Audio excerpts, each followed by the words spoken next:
Meus irmãos, que é um prazer, saúdo a todos com a paz do Senhor.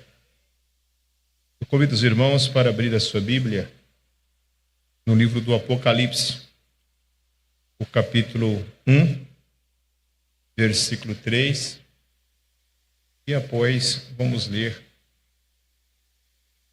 os versículos seguintes. Livro do Apocalipse, capítulo 1, versículo 3, depois o capítulo 14 e o versículo 13. Apocalipse capítulo 1, versículo 3, depois o capítulo 14 e o versículo 13. Apocalipse capítulo 1, versículo 3, quem encontrou, diga amém. Eu vou ler o 3 e os irmãos lêem o 13. Bem-aventurado aquele que lê e os que ouvem as palavras desta profecia e guardam as coisas que nela está escritas, porque o tempo está próximo. Capítulo 14, versículo 13.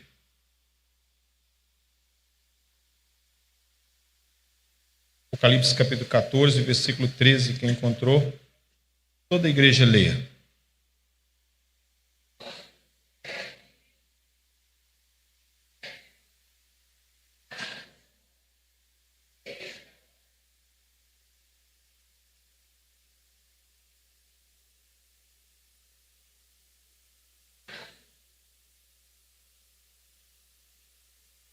Senhor Deus, te agradecemos por mais uma vez estar na tua presença, nessa oportunidade, Senhor, no culto de ensino. Orienta-nos, ó Deus, pelo teu Espírito, guarda-nos debaixo do teu sangue. Fala conosco, Senhor. Nós pedimos a tua bênção nessa oportunidade, em nome de Jesus. Amém. Bom, nós estamos com a proposta, com a ajuda do Senhor, falar sobre o livro de Apocalipse, tomando por base os grupos de 7. Então, já disse aos irmãos que o livro de Apocalipse, ele é um livro que apresenta muito número 7. E ele fala de várias 7 coisas. Sendo que o primeiro grupo de 7 é as 7 bem-aventuranças, que nós chamamos de as 7 bem-aventuranças do livro de Apocalipse. Quando nós iniciamos, nós ficamos na primeira bem-aventurança, e essa bem-aventurança ela está condicionada a uma ação do bem-aventurado no presente e uma benevolência que virá do futuro.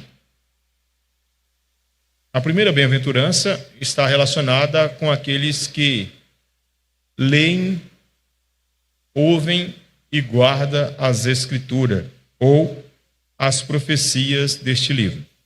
Nós já observamos que o livro de Apocalipse, ele é tanto um sentido profético, um livro profético, uma epístola, e também funcionando como uma revelação. Também já abordamos a diferença do profetismo para com a visão apocalíptica. O livro de Apocalipse ele vem revelar o domínio de Deus. O livro de Apocalipse refuta o dualismo, aquilo que a gente fala. O mal vai ser vencido. Não, o livro de Apocalipse não revela isso. O livro de Apocalipse revela que o mal já foi vencido. E ele revela as últimas ações do diabo para tentar impedir que isso aconteça, mas não há nenhuma, vamos dizer assim, nenhuma ameaça para com o Senhor. Mas o livro de Apocalipse, diferentemente do que as pessoas pensam, é um livro que revela a misericórdia de Deus, a bondade de Deus. A começar pelo primeiro grupo de 7. E a primeira coisa que ele apresenta é que Deus, ele apresenta a oportunidade do homem ser feliz, do homem ser próspero, do homem ser abastado em Deus. Que a palavra bem-aventurado é um termo que a Septuaginta traduziu também é uma palavra traduzida do hebraico para o grego, né? Barak, e é bênção. E o grego traduziu por elogenos, o elogel, uma pessoa bem falada, uma pessoa próspera. Essa expressão aparece muito no Pentateuco e no livro dos Salmos, sempre como uma ação de Deus para com uma pessoa que corresponde àquilo que Deus quer. E esse projeto de bem-aventurança começa em Abraão, quando o Senhor Deus disse a Abraão que ele seria uma bênção, e na bênção que ele seria, todas as nações seriam benditas, seriam felizes. O Novo Testamento também traduz a palavra Macários, macarismos, né? Tanto no sentido de verbo quanto de adjetivo. E essa palavra denota felicidade, prosperidade, mas uma felicidade divina, que Deus possibilita às pessoas. Então, de Gênesis a Apocalipse, Deus sempre abriu portas para que o homem pudesse receber esse prazer que através do Evangelho é propiciado. Como eu disse de início, Macários era a felicidade que só os deuses poderiam ter, dado que eles eram eternos e não viviam ansiosos com o futuro, não tinham medo da morte, eram imortais. Mas Cristo, através do Evangelho, traz essa felicidade para nós, de não termos medo da morte, de não termos medo do passado, do presente e do futuro, porque Jesus revela em Apocalipse que ele é o alfa e o ômega. Ele não é o alfa e o ômega no sentido de eu sou o A e o Z. Ele é o alfa, o B, o C, o D. Ele é tudo. Ele tem o controle de tudo. Então isso é felicidade, prazer, abastança. E a primeira bem-aventurança está relacionado às pessoas que leem, que ouvem. O leitor aqui é um leitor oficial, é aquele que lia para a igreja, aquele que ouve, não é só aquele que escuta, mas é aquele que guarda a palavra de Deus, que ouve, é aquele que entende, né? O que lê também, a palavra gnós, que está ali é ler com entendimento. É aquilo que Filipe perguntou para o mordomo: entende tu o que lês? A Bíblia não é um jornal. A gente precisa entender o propósito das Escrituras. A Bíblia não é dita, diz Moody, ela não é escrita para nós sabermos como é o céu. Porque tem muito leitor da Bíblia que quer saber tudo do céu. A Bíblia é escrita para nos ensinar como entrar no céu. Então a Bíblia deve ser lida e entendida como a mensagem de Deus. É a mensagem de Deus. E deve ser guardada. Aí ele diz, porque o tempo está próximo. Quem lê as Escrituras tem noção do tempo. Sabe que tempo está vivendo, sabe como comportar nos tempos. Ora, você sabe que o frio está chegando pelos sinais, então você se adequa ao tempo do frio, ao passo que o calor. Só que a palavra tempo ali não é cronos, como eu já disse aos irmãos, é kairos. Quem lê as Escrituras, quem ouve as Escrituras e quem guarda as Escrituras, conhece o tempo de Deus. É o tempo de Deus. E o tempo de Deus é que Deus criou dentro do cronos. Dentro dessa cronologia terrena que nós vivemos, Deus estabeleceu um tempo para a salvação da humanidade. Então a gente sabe que esse tempo de Deus está terminando. E automaticamente é bem-aventurada essa pessoa, porque ela não vai ser de forma alguma ludibriada pelo inimigo, porque uma das ações do inimigo é mudar as estações, não é? Ele vai mudar isso, ele vai bagunçar tudo. Mas graças a Deus, que quem está com as Escrituras será feliz, porque nunca viverá vegetando no tempo. Nosso irmão lembra que o rei Belsazar ofereceu um banquete, mas ele não sabia que o tempo estava acabando. Era o último dia dele, ele estava fazendo um banquete. Mas aquele dia, a mão de Deus falou: o seu reino foi pesado em balança, acabou, terminou. Então a gente precisa saber pelas Escrituras o tempo de Deus. Porque a gente sabe até o tempo da gente. Mas o tempo de Deus só é para aqueles que leem, para aqueles que ouvem e para aqueles que guardam a profecia deste livro. Como o livro de Apocalipse não está escrito em ordem cronológica, esse texto é tanto para nós quanto para todos os santos, inclusive os santos que estiverem na grande tribulação. Será importante eles analisar o tempo. Será importante eles saber que tempo está vivenciando para não serem engodados, principalmente nos primeiros 3 anos e meio do governo do anticristo, que será um governo de paz. Vamos caminhar. A segunda bem-aventurança está em Apocalipse 14, 13. Leia comigo mais uma vez, irmão. 1, 2 e 3.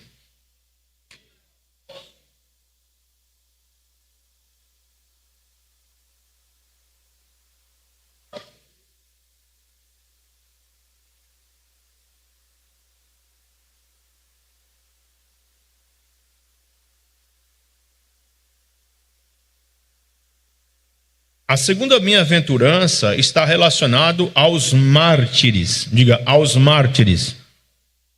Haverá uma morte bem-aventurada. Observa o texto que o termo usado para os mártires é desde agora. João está tendo a revelação que o Senhor está dando, que os mortos que morrerem em Cristo Jesus, desde agora, desde aqueles dias, que eram os dias de Domiciano, o irmão de Tito, filho de Vespasiano. Tito foi um imperador amado, reinou pouco tempo. Domiciano, Tito não quis ser divinizado pelo Senado romano, mas Domiciano já quis. Ele queria ser, e ele se colocou como o divino Domínios, né? Daí o nome Domiciano, Dominitiano. Ele é quem tem o domínio e ele queria ser chamado de Quírios. Então ali quem não adorava Domiciano, o chamado de Senhor Deus, era preso. E João, ele foi lançado na ilha de Patmos porque não se curvava diante de Domiciano como um Deus. Porém, então, a revelação aqui está dizendo, para aqueles que desde agora, desde os dias de João, morriam no Senhor e pelo Senhor, eles eram bem-aventurados, felizes. E a proposta a felicidade que eles têm é porque eles não vão viver afadigados, mas eles vão sair em descanso do seu trabalho e as suas obras vai o seguir. Percebe aqui então que o texto está nos dizendo que a segunda bem-aventurança de Apocalipse está destinado àqueles que morrem no Senhor, aos mártires. Essa palavra mártire é um termo que é para Apocalipse, Atos 1:8, né? E ser-me-eis testemunhas, é mártire. É aqueles que mortificam na carne o testemunho de Cristo. Não é queriço. Testemunha, queriço é quem fala. Mártir é aquele que vive, que morre. Porque de qualquer forma, a vida nossa aqui é morte para o mundo.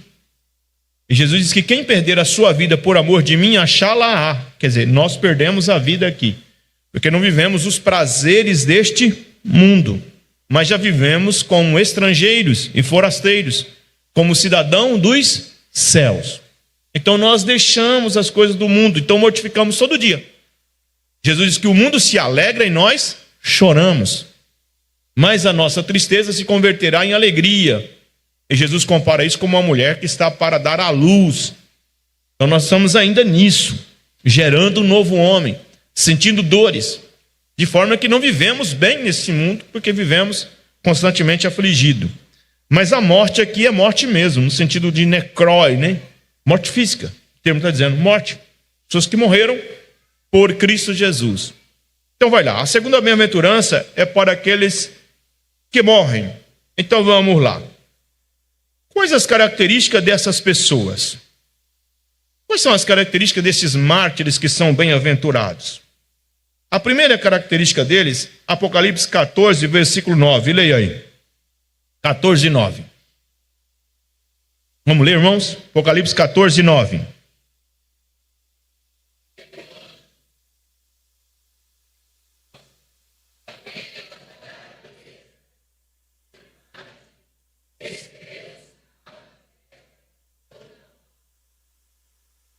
O 10, lê o 10.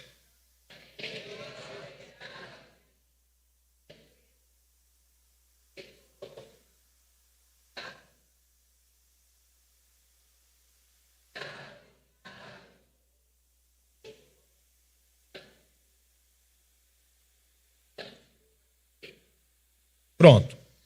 Os irmãos percebem que está uma advertência para o período aqui daqueles que ainda não se curvaram diante da besta. E a mensagem é para eles não se curvarem diante da besta.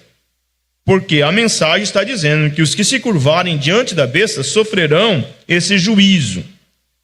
Vai lá. Por que eles vão morrer?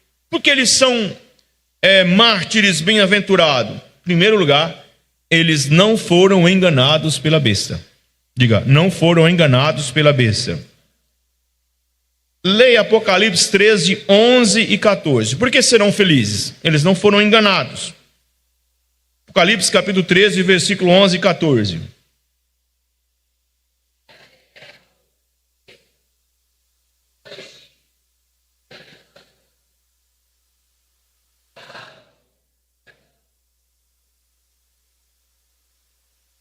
Ou 12, irmão. Vamos junto que eu não estou ouvindo os irmãos. 1, 2, 3.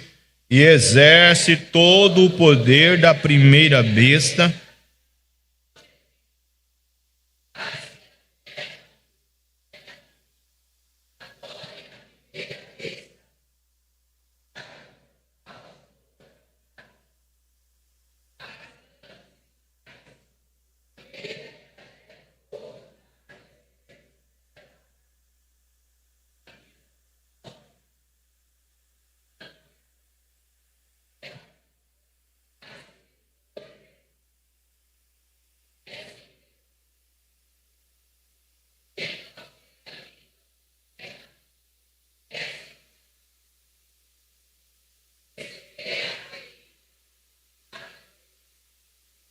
Observa que estamos falando da terceira besta.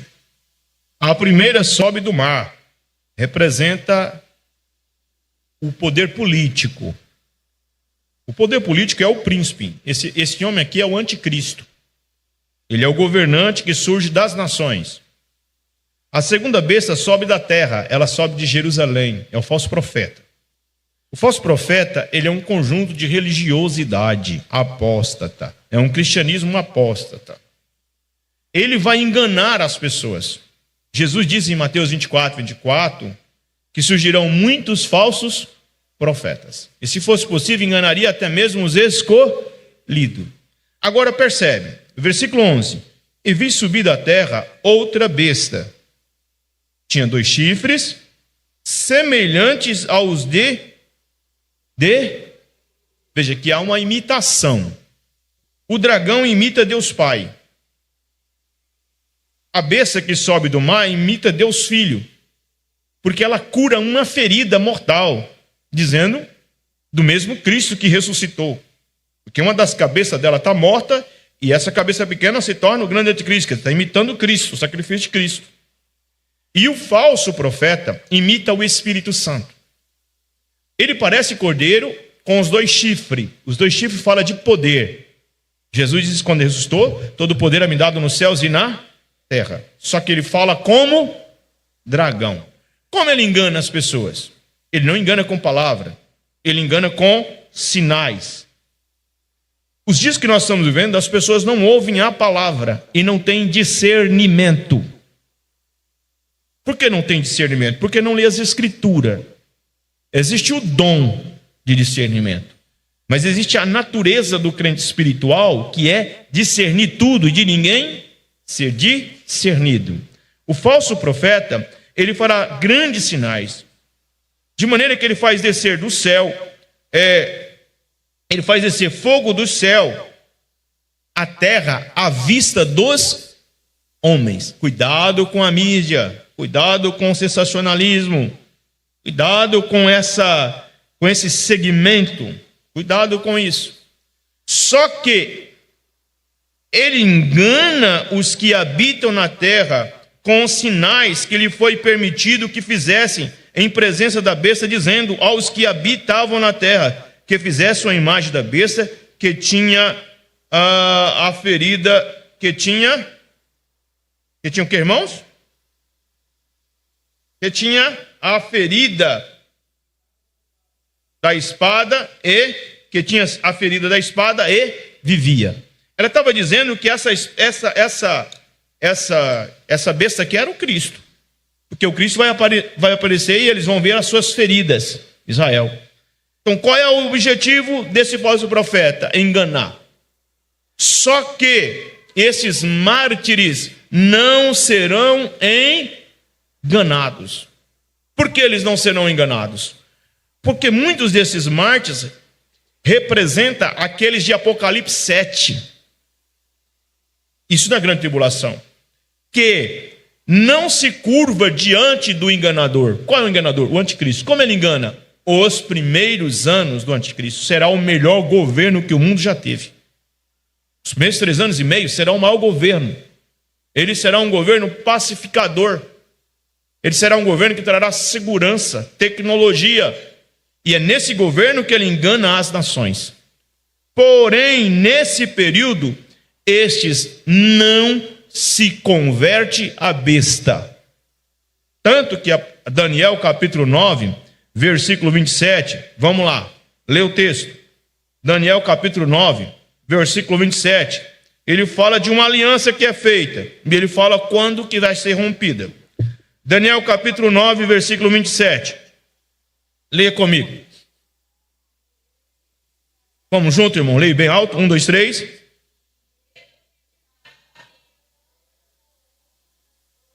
Tá. Ele formará uma aliança com muito por uma semana, onde ele assume uma aliança de pacificação com o mundo. Ele vai pacificar Jerusalém, ele vai pacificar israelenses e palestinos por uma semana. Agora lê o texto. E na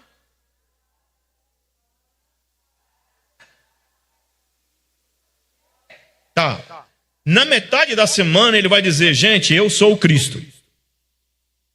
Ele vai fazer um acordo como um homem comum, como um político. Mas na metade da semana ele vai dizer, não, eu sou o Cristo, eu sou o Messias. Nesse período é que haverá o período mais terrível da grande tribulação, em que os verdadeiros não vão se converter a ele. Então começa a perseguição. Aí ele vai fazer, na metade da semana, fará cessar o sacrifício e a oblação, e sobre as asas das abominações virá o assolador. E isso até a consumação, e o que está determinado será derramado sobre o assolador. Quando eles não aceitam e eles, então, não se convertem, começa, então, a perseguição. Agora leia, Apocalipse capítulo 13, versículo 7. Apocalipse 13, 7.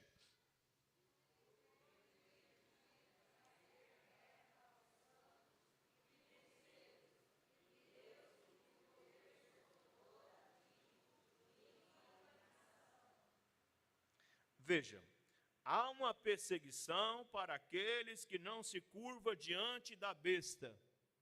Porque o papel do falso profeta é dizer, a besta é o Cristo, ele é o Senhor, ele é o Messias. Esses irmãos, na grande tribulação, serão bem-aventurados, porque eles não serão enganados. E vão dizer, ele não é o Cristo. O Cristo não é ele. E por causa disso, por causa desta fé, eles morrem. Por causa da verdade. Segunda característica deles, eles não se curvam diante da besta. Diga, eles não são enganados e eles não se curvam. Por que eles não se curvam? Porque uma coisa é você não ser enganado. Mas existem 2 formas de se curvar diante de Jezabel. Através do beijo e através de ajoelhar. O beijo é uma saudação voluntária. Mas se curvar é o seguinte: você quer morrer ou me adorar? Então muita gente se curvava. Nos dias da igreja primitiva, muitos se curvaram diante de Domiciano. Tanto que os cristãos que haviam trocado a fé, após as perseguições, os irmãos não queriam que recebessem eles em comunhão. Porque eles achavam não tem mais salvação para eles, porque eles negaram a Jesus. E dentre esses, Tertuliano, Cipriano, sempre lutaram para que pudesse ser admitido. Porque muitos eles até compravam o título. Eles recebiam, quando eles diziam assim, não, eu vou adorar o Senhor. Então eles compravam o título como se tivesse adorado. É como a vacina aqui. Muita gente não vacinou e comprava vacina. E eles faziam isso para não negar Jesus. Mas aqui nós observamos que estes também não se curvam. Agora veja bem aqui, versículo 15 do capítulo 13. Leia aí, 13 e 15 de Apocalipse.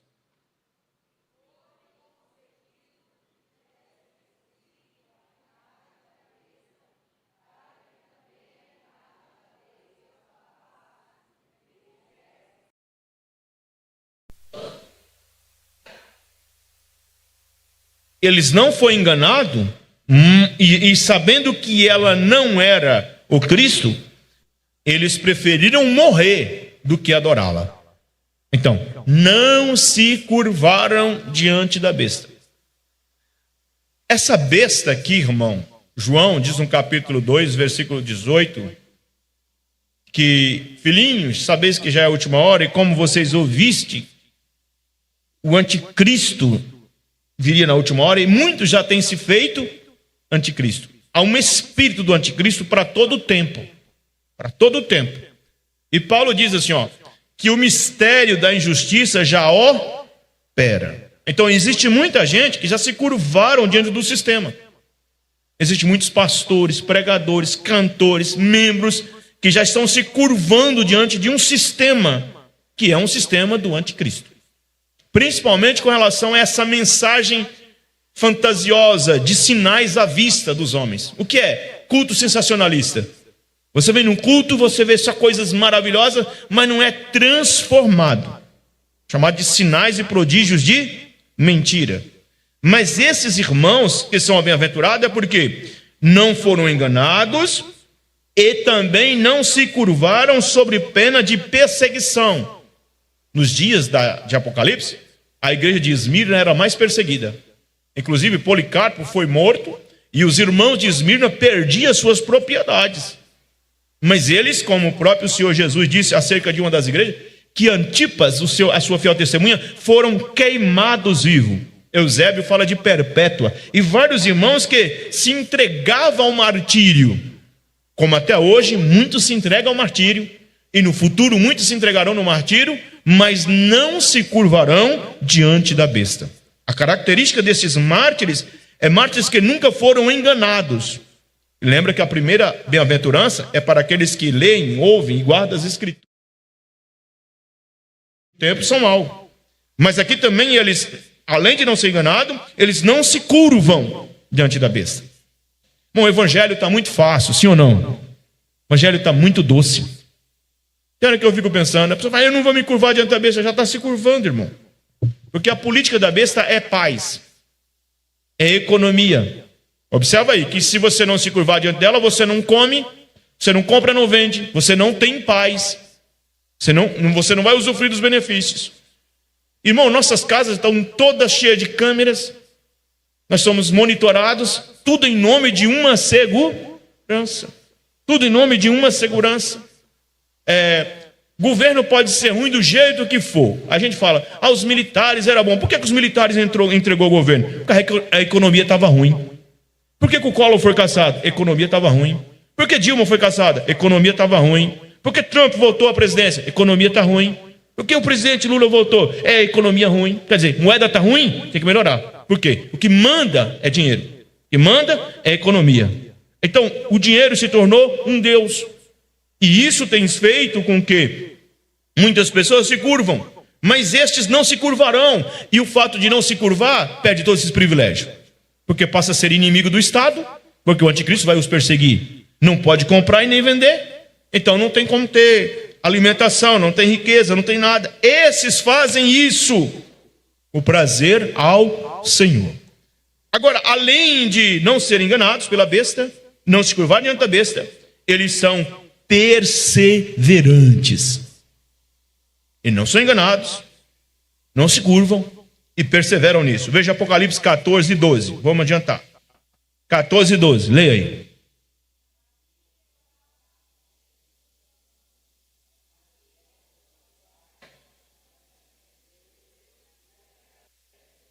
Eles são perseverantes. E João usa a palavra upomone, que alguns aí dizem paciência. Perseverava, não largava de esperar. Quantos de nós já perdemos a perseverança no arrebatamento? Evangelho hoje está virando cultura. Entendeu, irmão? Nós estamos tendo cultos que nem mais culto é show. Tem um aí que dança Michael Jackson nas plataformas. Irmãos, acreditam? Funk, né? Os cantores hoje se comportam como verdadeiros atores, pregadores como verdadeiros coaches, e não há mais nenhuma perseverança nisso que João disse. Perseverança dos santos é guardando os mandamentos de Deus e a fé. O termo pisteu aqui está falando de relacionamento com Cristo. Não negar Jesus, quer dizer, eu espero Ele, eu não largo dele. A minha perseverança é: Jesus voltará e arrebatará a sua igreja. Persevera nisso, mesmo sofrendo. Os irmãos, hoje a gente passa uma luta aqui, a gente já fica perguntando por que eu estou passando por isso. Se alguém te olha com um olhar mal ruim, você não canta, você já fica reclamando. Eu estou nessa igreja, né? Tanta gente reclamando. Não há eles estão perseverando. Diante de perseguições, diante de aflições, eles são perseverantes. Principalmente na doutrina, viu, irmão?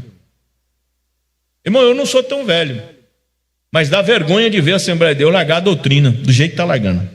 Largando a doutrina mesmo. Povão vivendo, eu não sei mais o que vai virar amanhã. É só ver a Europa. Esfriou, largou a doutrina. Estados Unidos entrou na apostasia, largou a doutrina. E é só ver as igrejas que mantêm doutrina.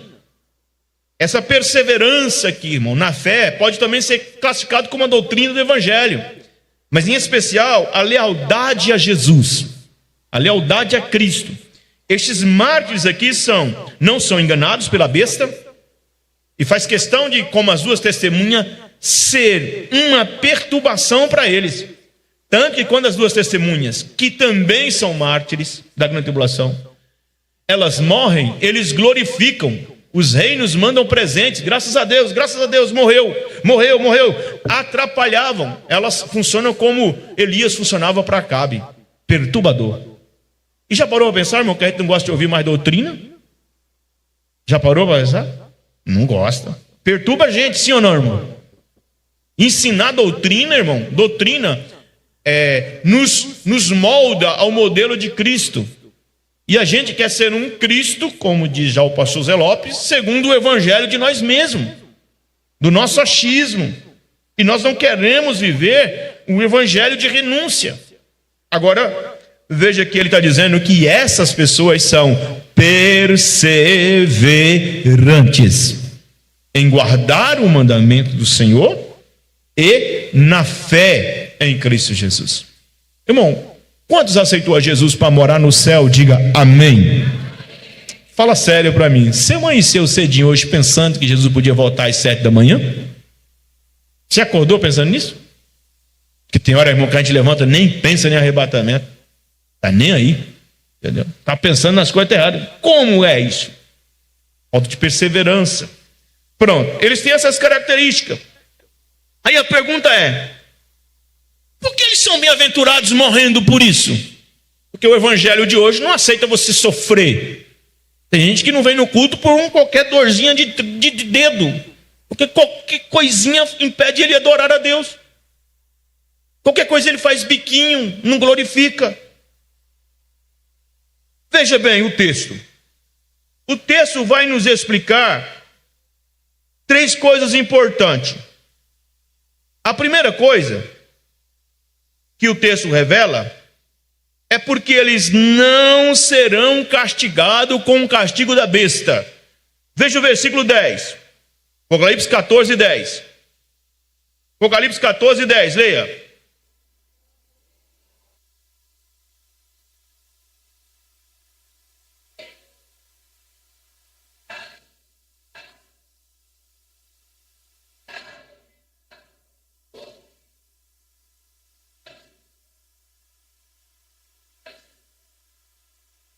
E a fumaça do seu tormento sobe para todo, e não tem repouso nem de dia, e os que adoram a besta e a sua imagem, e aquele que receberam o sinal do seu, os mártires preferem morrer, porque o reino que a besta oferece é rápido. Pouco tempo, 7 anos. Só que o final dele é de tormento eterno. Quem adora a besta vive um período pequeno de privilégio, mas viverá eternamente condenados. Então eles que não são enganados, que conhecem o verdadeiro Cristo, que não se curva diante dela e persevera, sabe que o verdadeiro Cristo virá. E quando ele virá, ele destruirá a besta e o seu trono, e o lançará no tormento eterno. Que maravilha, né, irmãos? A gente está sofrendo agora, mas daqui a pouco não terá nem céus e nem terra. Mas graças a Deus que tem um novo céu, uma nova terra, para os que sofrem por amor a Jesus agora. Você pode dar glória a Deus por isso, irmão? O Senhor adverte aos que ainda não seguiram a besta aqui, dentro de um contexto escatológico, obviamente que escatológico, a não se curvarem diante da besta, porque o curvar diante da besta é momentâneo o prazer, mas é eterno a condenação. E eles são bem-aventurados. Por quê? Porque estão sofrendo um pouquinho de tempo, mas não sofrerão eternamente com a besta. Por quê? Porque a besta é falsa, é o falso Cristo. A segunda coisa que nós observamos, porque eles são bem-aventurados, é que a morte, veja, a morte física não mata a alma. O que a Bíblia diz que eles serão mortos aqui é o físico. Mas essa morte física não mata a alma. Leia Mateus capítulo 10, versículo 28. Mateus capítulo 10, versículo 28. Mateus capítulo 10, versículo 28. Quem encontrou, diga amém. Leia.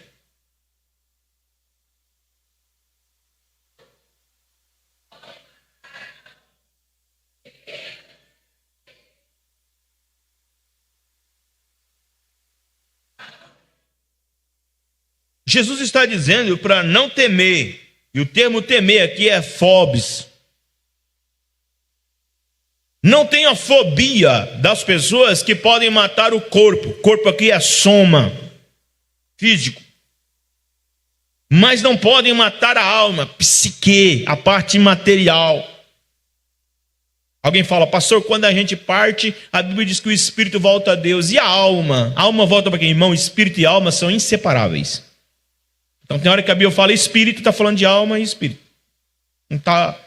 Não separa. Os dois ou voltam para Deus ou vão para o abismo. Jesus diz, olha, não temeis aqueles que podem matar o corpo e não podem matar a alma. Por que ele está dizendo isso?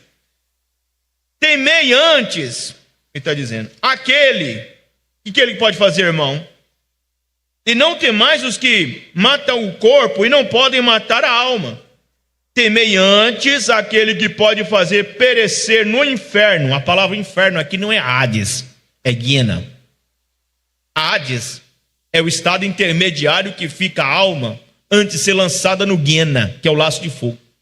Eu estou dizendo que isso aqui é o eterno condenação. No inferno a alma e o corpo. A alma e o corpo. Não está falando só da alma, não. Alma e corpo. O espírito, alma e corpo serão lançados eternamente no lago de fogo, que é a segunda morte. Então vamos lá. Há 3 tipos de morte. Morte física é a separação do espírito da alma do corpo. O corpo vai ser enterrado e o espírito e a alma têm que voltar. Ou vai para o paraíso, aonde está o Senhor, ou vai para o inferno, o Hades, estado intermediário dos ímpios, a antessala do inferno propriamente dizendo. Então essa é a morte física.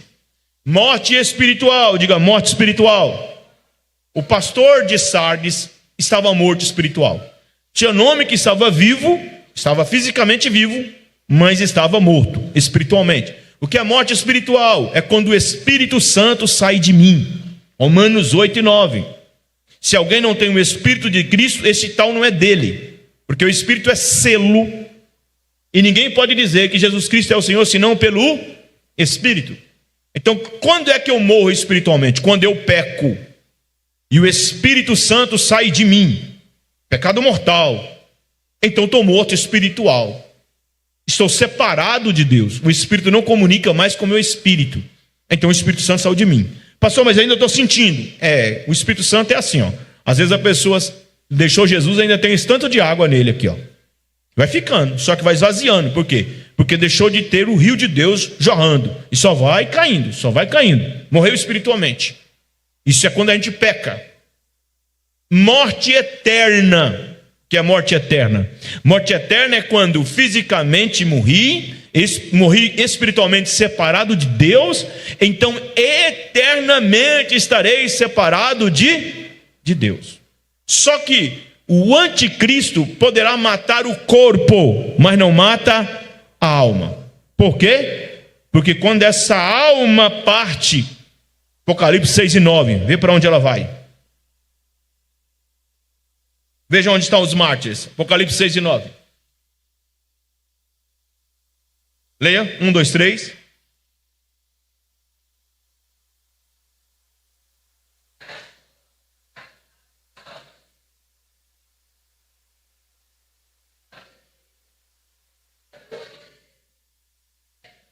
Onde essas almas estão? Debaixo do altar de Deus. O que elas estão fazendo? Estão debaixo da proteção de Deus. Essas almas estão guardadas, estão salvas, aguardando então o dia da ressurreição dos mortos.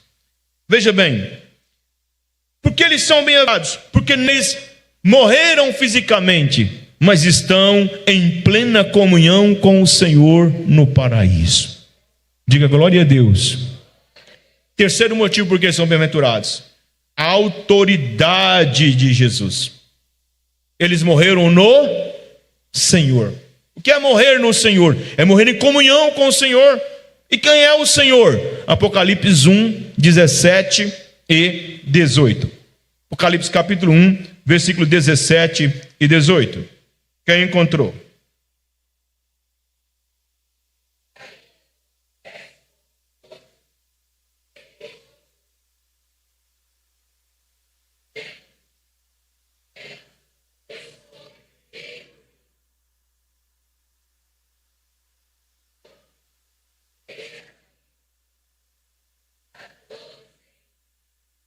No Senhor, eles têm do Senhor esse privilégio.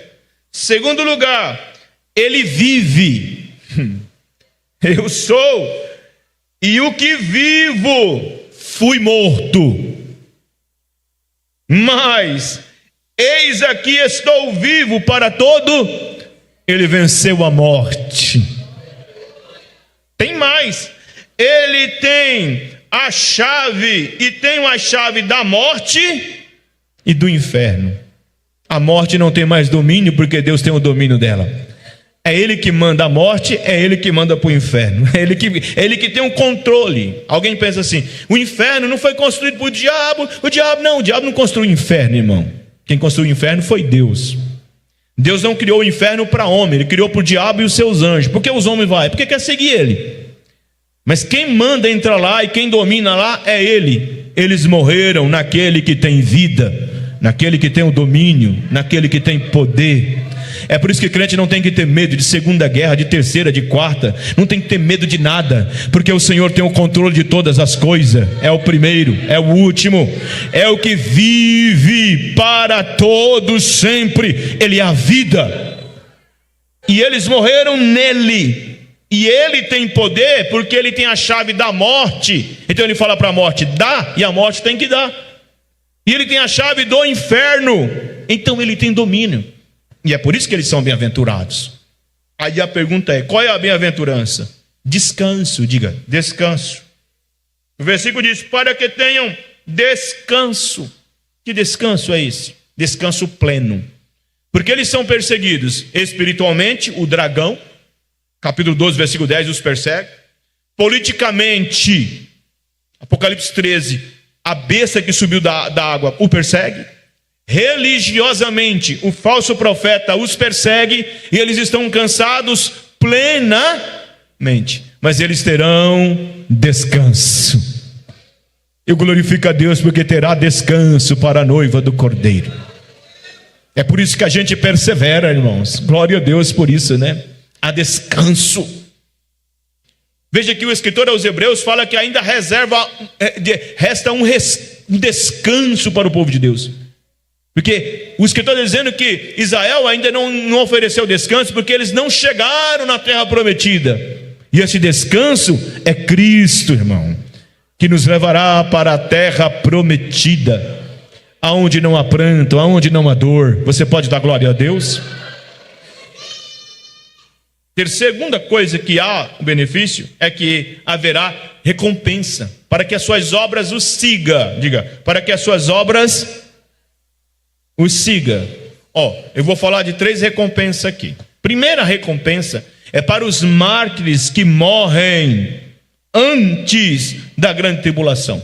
Qual é a recompensa que eles vão receber? Por exemplo, Justino mártire, Policarpo, vamos falar do próprio Antipas, vamos falar dos N mártires que morreram nesse período. Qual é a recompensa que eles ganharão? Coroas, que Paulo chama de galardão. Eles ganharão galardão por terem partido, morrido, como Paulo diz em 2 Timóteo 4 e 8. Desde agora a coroa da justiça me está guardada. O Senhor os justificará, o Senhor os galardoará, esses mártires que morreram. Os mártires, pastor, que morreram na grande tribulação, que eles vão ganhar? Livramento. Qual é o livramento? Do inferno. Eles não terão galardão, porque o tribunal já aconteceu, mas eles vão reinar com Jesus 1000 anos. Então eles vão ressuscitar antes do milênio, para entrar no milênio e com Cristo reinar. Este é o galardão que os mártires receberão. Então você que sofre pelo Evangelho, você que chora pelo Evangelho, você que às vezes martiriza o Evangelho na sua vida, fica tranquilo, haverá descanso e haverá recompensa. Jesus falou que até um copo d'água que a gente dá para alguém na qualidade de profeta, ele aponta lá e vai dar a vitória. Você pode dar glória a Deus? Eu estava na missão e eu tinha que ler na minha mesa, né? Não tinha sofá e a gente lia na mesa. E terminava de ler, era 4 horas da manhã. Mas eu não podia deixar a Bíblia e o livro que estava lá em cima da mesa, porque de manhã já tinha que servir o café. Então o que eu pegava? Quando eu chegava 2 horas da manhã, eu pegava a minha Bíblia e tirava. Aqui também eu fiz isso. E eu me lembro de uma vez que eu peguei a Bíblia e fui guardando. Eu podia deitar, eu estava com sono. Mas antes de dormir, eu fui guardar tudinho para a mesa ficar livre. E quando eu estava pegando na última, o Senhor falou comigo: até por isso receberás galardão. Até por isso. Só de você pegar essa Bíblia, guardar lá, para não deixar ela aqui, até por isso você ganha galardão. Os que servem a Deus receberão a maior recompensa, irmão.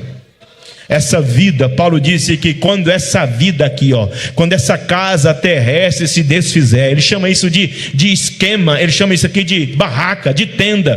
2 Coríntios 5, quando esse tabernáculo se desfizer, nós temos uma casa eterna feita por Deus. Ele está falando do corpo glorioso aguarda os salvos que por Cristo nessa hora sofrem e se martirizam. Então essa segunda bem-aventurança é dada para os mártires. Desde agora. Existem muitos mártires agora. E todos eles receberão do Senhor essa bem-aventurança. Diga glória a Deus quem está entendendo. Terceira bem-aventurança, Apocalipse 16 e 15. Vamos correr, irmão, para terminar. Apocalipse 16 e 15. Leia a terceira bem-aventurança.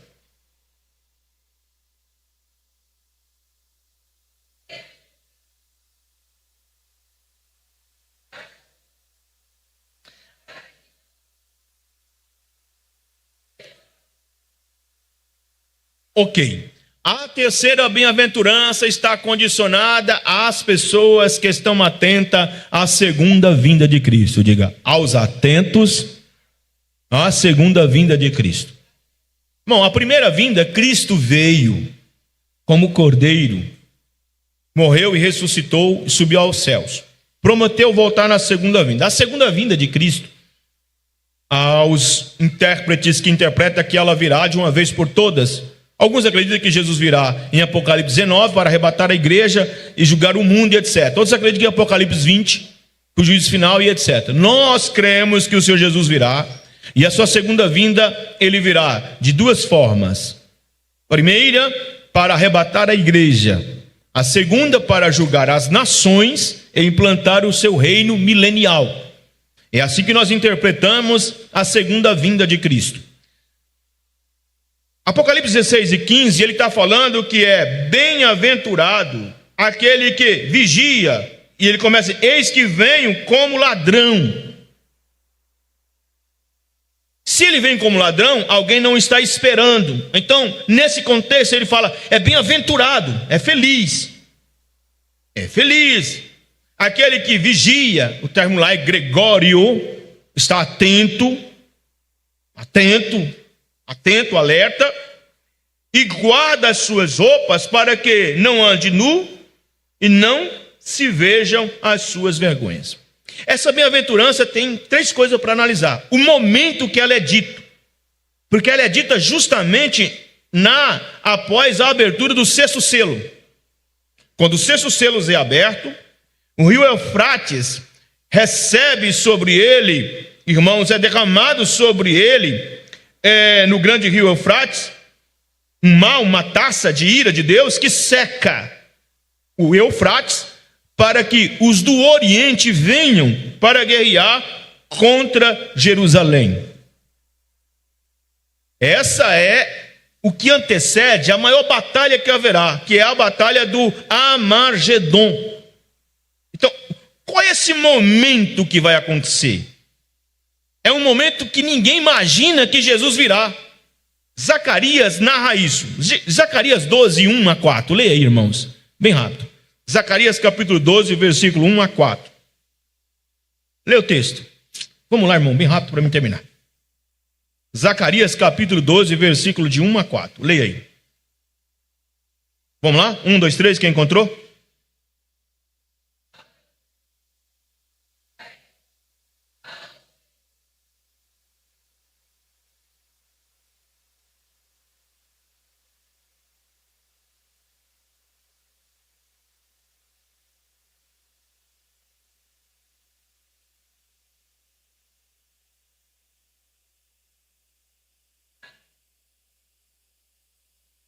Tá bom, tá aqui. O cerco contra Jerusalém, o mundo virá.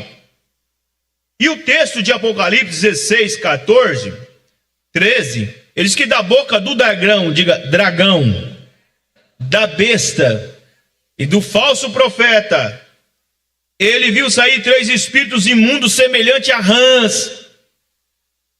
Veja que essas rãs no Egito atacou os reis. E esses espíritos, eles são espíritos enganadores que vão atrás dos reis. É o espírito de mentira que entrou em Acabe.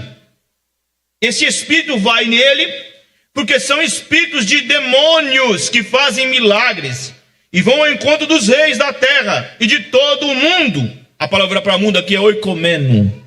Os reis representam a liderança do povo, mundo habitado. Não é cosmo organizado. É oikomeno, seres humanos. O rei aqui representa a liderança. Esses espíritos vão até os reis de toda a terra e todo mundo para os congregar na batalha daquele grande dia do Deus Todo-Poderoso. O inimigo vai convencer aos reis de pelejar contra o Cristo. Vai pelejar, vai convencer de que pode vencer o Cristo. Apocalipse 12 revela que ele convenceu a terça parte dos anjos para pelejar contra Cristo. Agora aqui os espíritos vão, o espírito de Satanás, o espírito do anticristo e do falso profeta, convencer os líderes, que são os 10 reis, que são os 10 chifres que está na cabeça da besta, o mundo globalizado para extirpar o Cristo. Já começou. 2:7 de 2 Tessalonicenses, já começou a luta contra os preceitos cristãos. Aí você fica aí, eu vou falar a verdade, porque tem que falar a verdade. Fica esperando o político defender fé. Quem defende fé é a igreja, irmão. Quem defende fé é a igreja. Lendo a Bíblia, pregando a Bíblia, orando e fazendo a verdade. Fica com essa frescura pensando que esses políticos vão defender fé. Quem não defende fé, não. Ele só defende fé se ele tiver a fé. Se ele não tiver a fé, não fica esperando esse povo, não. Tem que confiar em Jesus. Estou falando esses políticos ímpios. Graças a Deus que tem sempre o José de Arimateia. Tem sempre os Neemias. Tem sempre. Agora não fica idolatrando homens, não. Eu vi muita gente aí falando, o Alexandre Frota agora é crente. Irmão, que crente, irmão, que crente, esse homem é crente. Aí depois quebraram a cara. Por quê? O Alexandre Frota é da direita. Que direita esse homem, irmão? Como é que se pode? Eu estou falando isso aqui, irmão, publicamente, porque eu vejo tanta inocência. O povo quer colocar pessoas que não tem nada a ver. É a Bíblia. Esses espíritos vão convencer estes reis, e eles virão, conforme Zacarias, e reunirão para destruir Jerusalém. Neste exato momento, ninguém está esperando Jesus. E aí ele desce como ladrão. Que aí ele desce em Apocalipse 19. Ele desce como Rei dos Reis, Senhor dos Senhores, para ajudar a Israel e a libertar Israel do mundo oprimido. Nesse exato momento, Jesus está dizendo que é bem-aventurado aqueles que estão esperando Jesus, aguardando Jesus. Irmão, que maravilha. Você está aguardando Jesus agora? Porque o momento em que eles estão imaginando é um momento impossível de Jesus vir, porque Jesus virá como ladrão. Porque as pessoas não estão esperando. Agora veja, quais as características desse povo bem-aventurado? São vigilantes. Lembra do que Jesus disse em Apocalipse 3:11? Eis que venho sem guarda o que? Para os de Sardes, ele falou, lembra do que recebeste. Eles perderam. Mas para os de Filadélfia, guarda o que? Para que ninguém tome a tua. Irmão, você sabe o que você recebeu? Você tem o que você recebeu? Você tem, irmão? Nós que somos pentecostais, aquelas línguas estranhas, você ainda tem ainda? Você guarda aquilo ainda? Você cuida? O dom de profecia que você recebeu, você guarda ainda? A oração, você guarda ainda? A doutrina que você recebeu, você guarda ainda? Os preceitos que os seus pastores te ensinou lá atrás, eu nem lembro mais, devia lembrar, porque Hebreus 13:7 diz: lembrai-vos dos vossos pastores que vos falaram a palavra de a fé, dos quais imitais, atentando para a sua maneira de viver. Olha, eles são vigilantes, porque eles não sabem se Jesus vai voltar de manhã, se ele vai voltar às 6 da manhã, se ele vai voltar às 9 da manhã, se ele vai voltar ao meio-dia, se ele vai voltar às 3 da tarde, ou se ele vai voltar às 5 da tarde. Que de manhã fala de alguém que tem que levantar cedo, 9 horas, alguém que está atento, meio-dia fala do sol causticante, fala da provação, 3 horas da tarde fala do momento de sono, 5 horas da tarde fala do momento cansado. Mas não importa a hora, Jesus pode voltar nessa noite. Quem está esperando ele, diga glória a Deus. Bem-aventurado, é feliz, porque Jesus voltará. Agora veja que o livro de Apocalipse diz que essa é a terceira bem-aventurança para aqueles que estão atentos. E quem são os atentos? São os que guardam as suas roupas. Não vou adiantar. Apocalipse capítulo 3, a igreja de Laodiceia estava nua. O que é despir-se de Cristo, irmão? É aquele crente que não vive conforme Efésios capítulo 6. tomai toda a armadura de... Aquela armadura não é amuleto, é caráter. Capacete é mente de Cristo. Espada é palavra agindo. Escudo é fé que não deixa a carne entrar no coração. Sandália é firmeza, dinamismo, caminhando nos caminhos de nosso Senhor e Salvador Jesus Cristo. Couraça da justiça é crente que não anda com injustiça, é crente que anda praticando a justiça. Isso é vestido de Cristo, andando como Cristo. Crente que veste de Cristo, ele tem uma coisa boa: primeiro tem que despir do velho homem, porque todo crente que vai vestir de Cristo, para vestir uma veste tem que tirar outra. Então quem não tira a farda do Naamã leproso, nunca pode vestir a farda de um Naamã purificado. E quem não veste de Cristo está nu. E o Senhor falou que a igreja de Filadélfia era miserável, pobre, cega e nu. Ele aconselhou que ela comprasse veste. Agora, como é que eu compro? Isaías 55: sem dinheiro, pela graça, reveste do sangue do Cordeiro, e não ande nu. Agora, nudez fala de vergonha, e aí prossegue dizendo: porque as características guardam as suas vestes e não anda nu. Irmão, quem anda nu, no sentido espiritual, é alvo do diabo. O coração dele é alvejado. Lembra de Absalão? Joabe mandou 3 flechas no coração de Absalão. Estava preso lá entre o céu e a terra. São os crentes neutros. O diabo não luta contra crente neutro. Você já viu que crente neutro não enfrenta luta? Ele fala: não enfrenta nenhuma prova. Lógico que você não enfrenta, porque o diabo não mexe com o crente neutro. Crente neutro já é dele, irmão. Crente neutro já é do diabo. Ele não vai mexer com ele, não, já é dele. Aí o Absalão estava entre o céu e a terra. Joabe flechou o seu coração com 3 flechas. Por que 3 flechas, né? Concupiscência da carne, concupiscência dos olhos, soberba da vida, peitou o coração dele e ele morreu. Oh, meus amados, que Deus tenha misericórdia de nós nessa noite, não é? Que todos nós possamos estar revestidos por Cristo Jesus, para que os dardos inflamados do diabo, quando vir assim bater no nosso coração, ele bate no escudo. E o escudo sempre tinha azeite, que quando a flecha vinha, batia e caía. E naquela flecha eles colocavam veneno de cobra e fogo, pinche, para que se batesse no corpo, o veneno entrava no sangue, e se batesse na casa, o pinche acendia o fogo. Mas no crente que anda revestido por Cristo, o maligno não lhe toca. Oh, glória a Deus. E sabe por que não lhe toca? Porque é lavado, remido pelo sangue do Cordeiro. Eu sinto a presença de Jesus aqui. Olha, irmão, crente lavado pelo sangue de Jesus não tem medo de macumba, não tem medo de macumbeiro, não tem medo de nada. Porque macumba só pega crente que vive em pecado. Crente que vive lavado e remido pelo sangue de Jesus, o diabo corta a volta dele, como diz o mineiro, né? Porque é lavado, remido pelo sangue. E eu sinto o poder do sangue de Jesus aqui nessa noite. Pode levantar a sua mão e dar glória a Deus, porque você está revestido de Cristo. Agora, essas pessoas que estão atentas à segunda vinda de Cristo, irmãos, olha, elas não andam nu. E qual é o benefício que elas vão receber?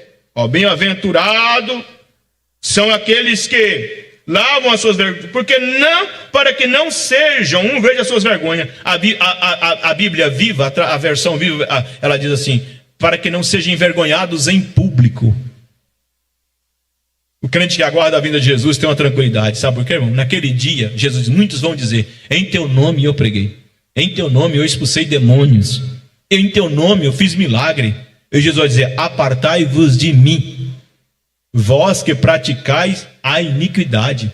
Eu não vos, irmão, diante de Abraão, diante de Isaac, diante de Jacó, irmão, diante de Paulo, irmão, diante de Pedro, diante de João, irmão, diante de Elias, diante, irmãos, de Eliseu, eles todos estarão no trono, porque Daniel diz que milhares estarão no trono e milhões de milhões na frente.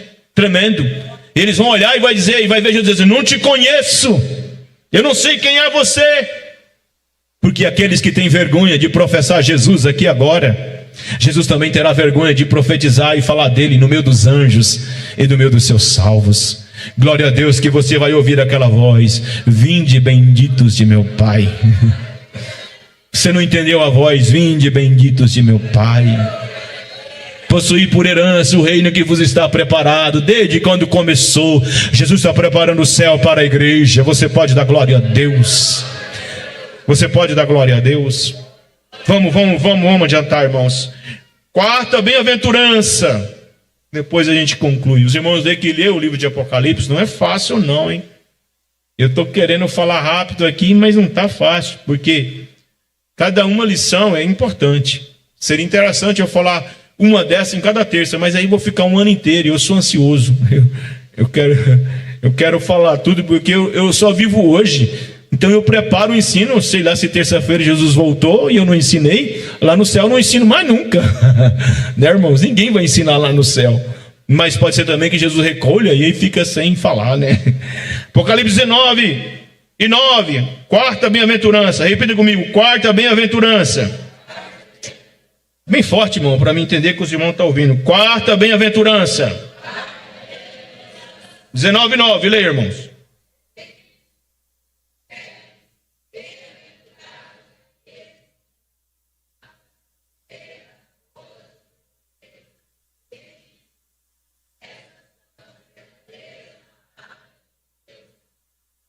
A quarta bem-aventurança está destinado aos convidados para as bodas do Cordeiro.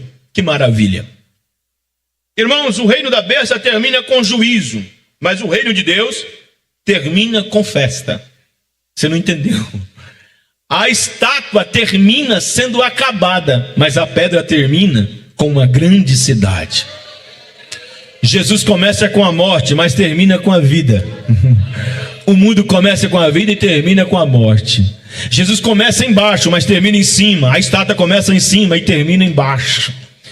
A estátua termina com aparência e desaparece. Jesus aparece sem aparência e depois a aparência toma conta.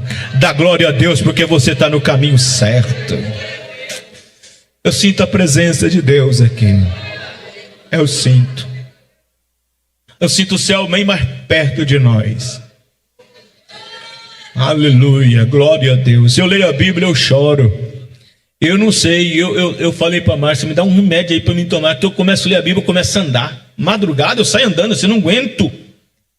A Bíblia é viva. Eu começo a ler a Bíblia, eu saio assim: meu Deus, vou fazer uma caminhada ali e não dou conta. É viva, a Bíblia é viva. A Bíblia é viva, você não está lendo a Bíblia te cura, a Bíblia te renova. Leia a Bíblia. A Bíblia vai mudar a tua casa, a Bíblia vai explodir Satanás, vai quebrar as correntes do diabo, vai te dar alegria de servir a Deus. A Bíblia é Bíblia, a Bíblia é Bíblia.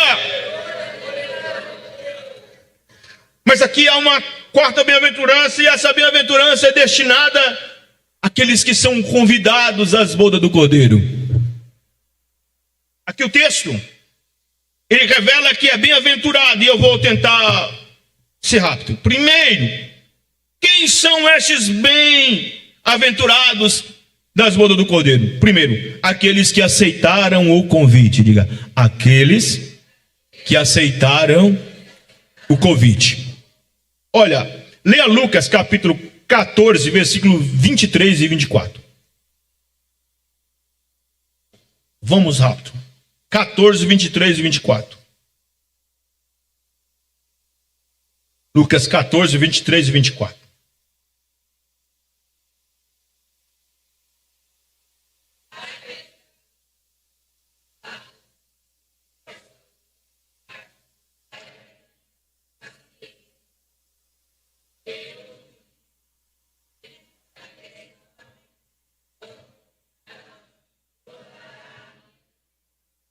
Aqui a parábola da grande ceia está falando de 3 tipos de convidados que julgavam ser dignos, mas eram indignos. Depois nós vemos o convite se estendendo para outros grupos que pareciam ser indignos, mas se tornaram dignos. Os primeiros convidados não foram porque compraram bois, compraram terra e casaram. Trocaram as bodas por coisas dessa terra. O outro grupo de convidados estavam uns dentro da cidade, que ele disse, voltando o servo, anunciou essas coisas, versículo 21. E o seu senhor, então o pai de família, indignado, disse ao seu servo, sai depressa pelas ruas, pelos bairros da cidade. Então estava dentro do contexto de Israel. Traz aqui os pobres, aleijados, os mancos, dentro da cidade. Quer dizer, os galileus, os publicanos foram trazidos. O servo foi e desfeito está como o Senhor me mandou. E ainda há lugar, ele diz assim, o servo, então sai pelos caminhos. Aí os caminhos já não é na cidade, para fora. Para os valados, e força-os a entrar para que minha casa se enche. Percebe que há tanto da plebe de Israel, que era descreditado, como dos gentios. Estes convidados aceitaram o convite. Os primeiros eram indignos, por quê? Porque desprezaram, porque o convite não era feito em cima da hora, ele era dito antes. Olha, vai ter um banquete lá em casa, você vai, confirma, vou preparar tudo. Quando tudo estava pronto, alguém falava, olha o convite, chegou a hora. Aí eles disseram, não vamos. E era mentira, porque ninguém compra boi sem vê-los, ninguém compra terra sem vê-los, e ninguém marca casamento em cima do templo. Era desculpas, eles não quiseram ir. Então, qual é a primeira característica desses bem-aventurados à boda? Aceitaram o convite. O que é aceitar o convite? É aquela visão de Eclesiastes, em todo tempo sejam alvas suas vestes e nunca falta o óleo na sua. Quem vai para uma festa, ele vai adornado. Então quem aceita o convite de Jesus, vive adornado para as bodas do Cordeiro. Vive sempre limpo, perfumado, santificado, purificado. Toda hora está pronto. Está cortando cana, esperando Jesus. Está no escritório, esperando Jesus. Está sendo elogiado, esperando Jesus. Recebeu aumento salarial, esperando Jesus. Toda hora ele não esquece o convite. É aquele que segura o convite. Você tem um convite das bodas aí, irmão? Quem tem um convite seguro aí? Então assim, tem irmãs que vai para o aniversário, elas fazem regime para o vestido caber dentro, não é verdade? Tem outra irmã que coloca a cinta, aperta bem a barriga para entrar, né? O irmão também já compra o terno, tem irmão também que vai vaidosão e já fica olhando o terno, tudinho. Não é verdade, Gabriel? Vem aquela gravata do pregador, guarda ela lá, né, Gabriel? Não vê? É aquela questão de preparar. Assim é o crente que foi convidado para as bodas do Cordeiro. Todo dia Jezabel te oferece banquete. Todo dia o rei de Sodoma te oferece presente. Todo dia o Nabucodonosor te oferece banquete, comida. Todo dia Herodes quer que você beba com ele. Todo dia tem oferta do diabo. Mas você fala, não, eu tenho uma festa para ir e eu vou participar dessa festa. Eu aceitei o convite, eu sei que ele vai vir me buscar e eu estou aguardando ele. Oh, glória ao nome de Jesus. Quem aceitou o convite, diga amém.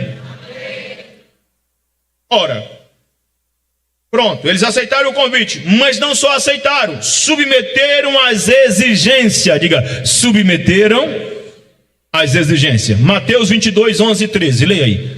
Mateus capítulo 22, versículo 11 e 13. Bem rápido, irmão. 22, 11 e 13.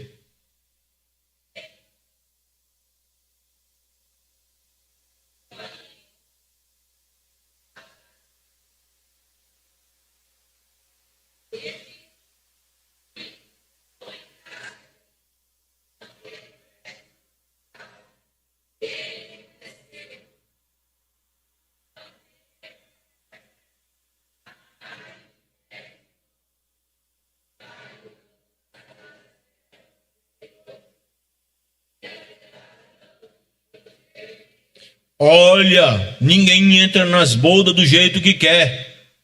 As vestes das bodas não é você que compra, é ele que dá.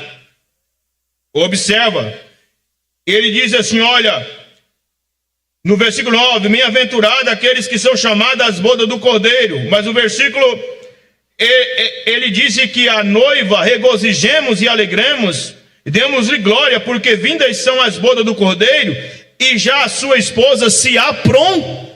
Mas quem apronta a esposa do Cordeiro é o Espírito Santo. E a gente tem que tomar cuidado com as vestes naturais que Adão vestiu. para cobrir seu pecado. Lembre-se que Deus exigiu um sacrifício para vesti-lo com peles. E essa veste branca que é dada, que a Bíblia diz que eles vão estar com vestes brancas, que é a justiça do santo, só Jesus pode dar. Então, se você quiser fazer parte das bodas, tem que ser com as roupas que Jesus exigiu. Vestes brancas, sem mancha.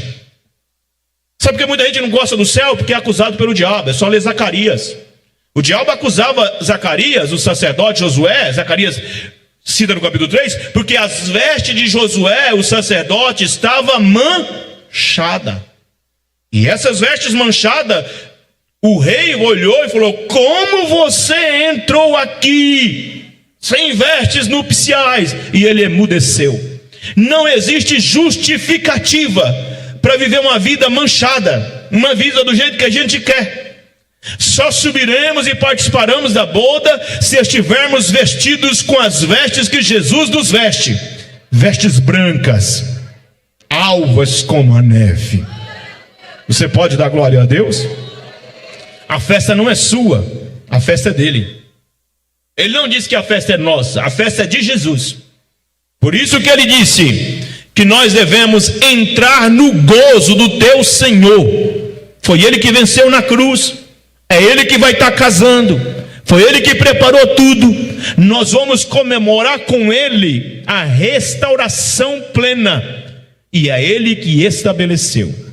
Lá tem lugar para nós. Tem uma cadeira para nós. Só que não pensa que a gente vai, porque a salvação é de graça para nós. Mas custou o sangue de Jesus Cristo de Nazaré.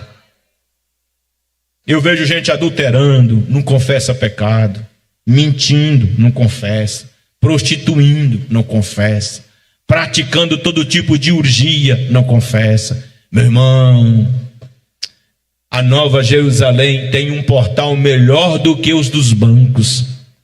Você entra na porta do banco com uma moeda, ele fica lá apitando. Você vai no aeroporto, você está levando, na verdade, um cortador de unha. Volta, tira. Irmão, na Jerusalém só entra pelas portas. E só entra lá os lavados, remidos pelo sangue do Cordeiro. Diga glória a Deus, você que entende. Aceite o convite? Aceitei. Submete às exigências. E as exigências é vestes branca, lavada pelo sangue do Cordeiro. Aí você pergunta: qual é a felicidade que as bodas oferecem? Primeira alegria: os participantes da boda. Irmão, só gente boa. Pensa num povo bom, a festa das bodas do Cordeiro. Veja quem vai participar das bodas do Cordeiro. Lucas 13, 28 a 30. Lucas 13, 28 a 30. Veja quem vai participar. Bem rápido, irmão. Lucas 13, 28 a 30. Lê aí.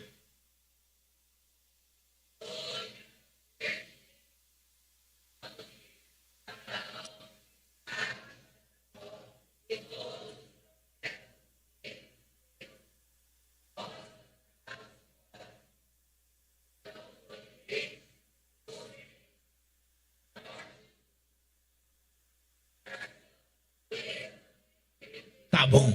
Olha, irmão, vai vir gente. São tantos como areia na praia. Irmão, mas a coisa mais linda é que vai estar lá todos os salvos de todo o tempo. Vai estar Abraão, Isaac, Jacó. Você pode fazer uma entrevista com ele. Quer saber com Elias? Conversa. Mas vai ter um lá que é o sublime, o meigo, o glória, aquele que venceu a morte e o inferno, vai estar lá sentado. Glória a Deus. Será a festa mais gloriosa. Lá não terá tapete vermelho, irmão, porque será o lugar aonde o tapete será ouro. Imagina a glória que será. Lá os participantes são remidos, lavados pelo sangue do Cordeiro. Imagina que festa. Imagina a festa dos remidos, a noiva do Cordeiro, as 12 tribos de Israel, os 12 apóstolos, os profetas. Virá do Oriente e do Ocidente. O que Jesus está dizendo é que vocês não estão recebendo o reino, mas naquele dia vocês vão ficar rangendo os dentes e vão ver todos com Abraão, Isaac, Jacó e os profetas, e muita gente de todo mundo que creu, aceitou a promessa, e vão assentar na mesa junto com o Senhor para celebrar a grande vitória. Você pode dar glória a Deus? Agora veja, o que vai ser comemorado? Diga, a comemoração. Apocalipse 19, 1. Apocalipse 19, 1 e 2, leia. O que a gente vai comemorar lá?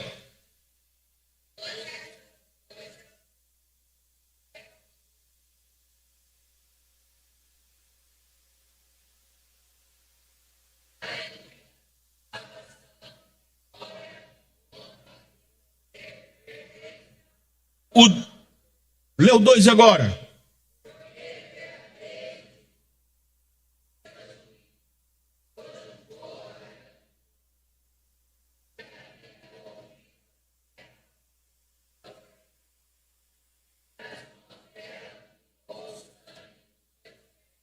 O que se comemora lá? A primeira coisa, o juízo sobre Babilônia.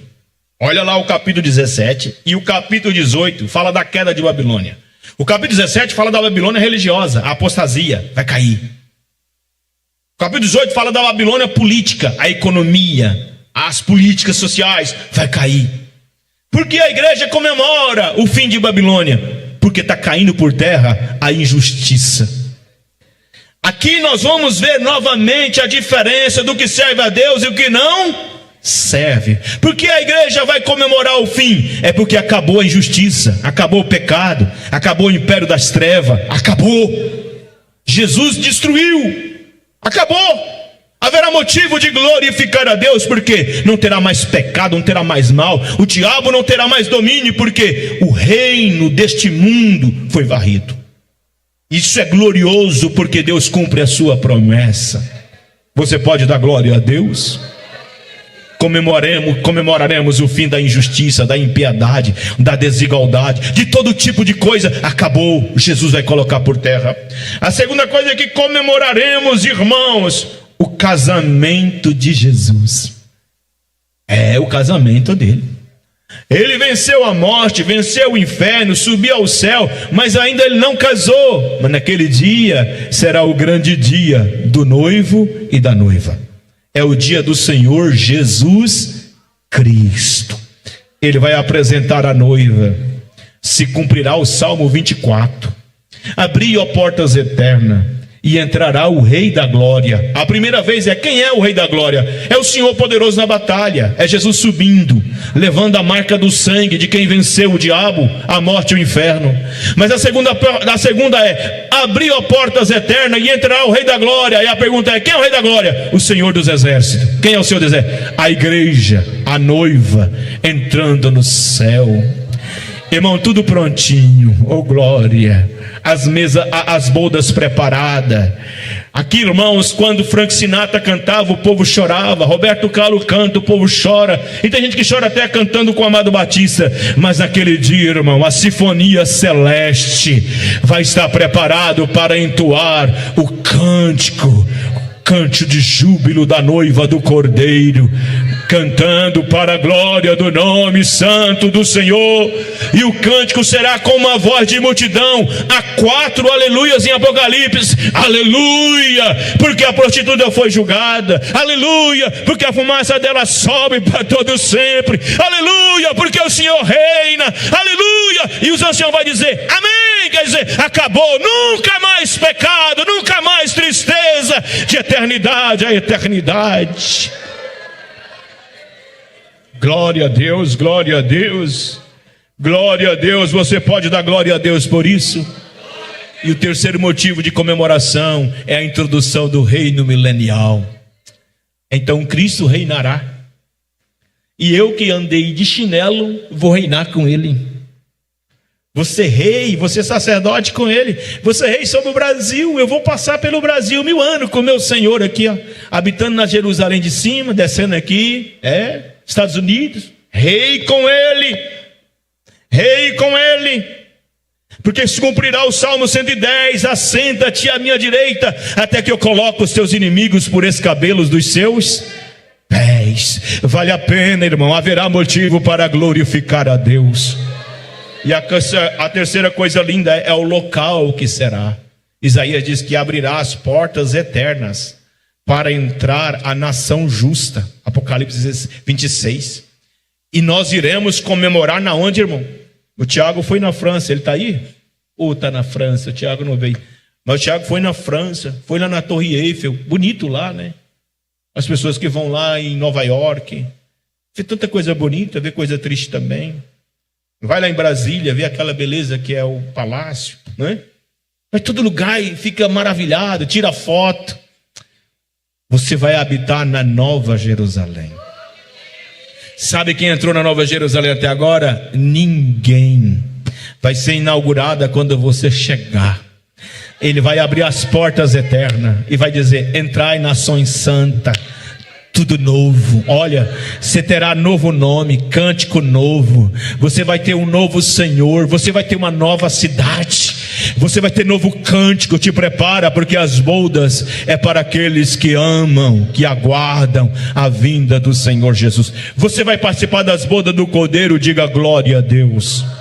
Irmão, se Jesus não voltar, a gente fala das últimas 3. Da primeira ressurreição, dos que guardam a palavra, dos que lavam as suas vestiduras no sangue do Cordeiro. Vamos orar.